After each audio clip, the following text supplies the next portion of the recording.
Gesù Cristo è stato un uomo straordinario. Ha compiuto molti miracoli, tra cui la guarigione dei malati, la risurrezione dei morti e il controllo della natura. Ma cosa significano questi miracoli? Cosa ci insegnano su Dio e sulla sua relazione con il mondo?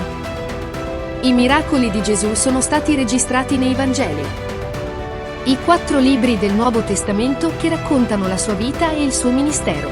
I Vangeli ci dicono che Gesù ha guarito i malati, ha dato la vista ai ciechi, ha fatto camminare gli storpi, ha risuscitato i morti e ha persino calmato le tempeste.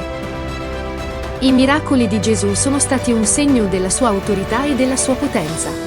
Hanno dimostrato che era il Messia, il Salvatore promesso da Dio. I miracoli di Gesù hanno anche un significato spirituale. Ci insegnano che Dio è un Dio di amore e di compassione. Ci ricordano che Dio è con noi nei momenti di bisogno e che ci può dare la forza di superare qualsiasi cosa. I miracoli di Gesù sono un mistero. Non possiamo pienamente comprendere come Dio abbia potuto compierli, ma possiamo essere certi che hanno un significato profondo per la nostra fede. I miracoli di Gesù ci sfidano a credere in un Dio che è più grande di quanto possiamo immaginare. Ci invitano a vivere la nostra vita con fede e speranza.